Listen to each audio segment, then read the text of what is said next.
So let's get into why and how to set up an LLC or trust prior to a liquidity event for an investment in digital assets. First off, we're going to have to figure out, do you meet the gift tax threshold in your jurisdiction? Here in the U.S., that's going to be $12.92 million for an individual or $25.84 million for a married couple. Okay, so between you and your spouse, you both get that lifetime gift tax threshold. And you might be asking, why does that matter? Well, if you're going to gift your assets into a trust, anything above that amount is going to cost you 40% in taxes, which is steep. So this is where you're going to decide whether you're going to set up a trust prior to the liquidity event, or if you're going to set up an LLC and just move it there so that you can set up an account and have the tax advantages that provides. So if you believe that your holdings of digital assets are going to exceed that amount when your liquidity event occurs, or when you transfer those assets into that entity for your estate plan, it probably makes sense to go ahead and spend the $3,000 to $10,000 now to go ahead and set that structure up. If you're less than that amount, like again, it's 12.92 for an individual, 24.84 million if you are married, then you could probably get away with just moving those assets into an LLC, and you can set that up for $300 to $500. Depends on who you work with and the jurisdiction that you're going to get it set up in. You probably want to set it up in Wyoming, maybe Montana, maybe South Dakota, for any of those structures, whether it's an LLC or your trust. Just depends on, again, having those negotiations and discussions with the attorney. So let's say you decide, you're going to set up an LLC because you're not going to meet that threshold, and you just want to move your assets in there prior to the liquidity event and be able to set up an account with Caleb Brown and a bank account so that you can liquidate those funds and use them for whatever types of investments or upgrading your lifestyle, whatever you want to do with your capital gains, right? So that's the other piece of this. You need to understand the tax ramifications for cashing out. So have a plan, decide what amount you're going to cash out, at what price point, so that you know the exact amount. Again, that kind of goes back to, are you going to have a certain amount of assets? But your total amount of assets is really what's going to be moved into the trust, whether you've liquidated them or not. So make sure you understand that piece. It's all of your investments that's going to be moved into that estate, not just the portion that you cash out. So you've decided the amount that you're going to cash out. You understand the tax ramifications. If you've held longer than a year, you're going to be subject to capital gains, long-term capital gains. Here in the U.S., anything over $500,000 is going to be 20%.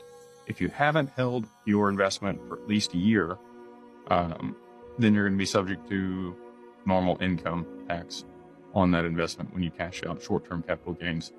And over $500,000 is going to look like 37%. It can be pretty steep. So you need to make sure that you're having discussions with your CPA or your financial advisor around tax mitigation strategies for that liquidity once you cash it out. All right. So you've got that figured out. You know how much you're going to cash out, what price point. You've set up an LLC or you set up a trust. For the LLC, you want to make sure that you have an operating agreement. And in that operating agreement, that's how you're going to move your digital assets into that entity. So this last page is going to be your contributions to the business. When you start it, you can list your wallet address, the asset that you're moving in there, the amount of that asset, and then the dollar amount associated at the current date when you're transferring those assets. And you're going to get that page notarized along with the entire document. Caleb Brown is the broker that we work with for crypto liquidity events. You can use Digital Ascension Group when you sign up for an account with them, and they will, give you the discounts that we've negotiated on their fees, depending on, the size of the transaction that you work with them on. So you're going to move those assets, whatever portion you plan to liquidate. It probably makes sense to go ahead and move the majority or all of the assets that you have into that entity prior to, the price appreciation, just to limit liability and exposure. If somebody were to sue you, they won't be able to get to those assets. And that's also another thing that the trust provides. So You got your EIN number, you got your operating agreement, you put those assets in there, you've got it notarized. Now you're going to go to Caleb Brown, you're going to use that code I just gave you, Digital Ascension Group, and they will set you up an account. And they'll ask you to submit all those documents, so along with some personal information to KYC and AML. That's normal compliance that you have to go through. They're in Australia, and because of the regulations there, they're very stringent on these guidelines, and which is a good thing, right? We know that they're going to do a good job. You will have a personal broker that you deal with. You can reach out to Sam. He's my guy that I facilitated this negotiation with.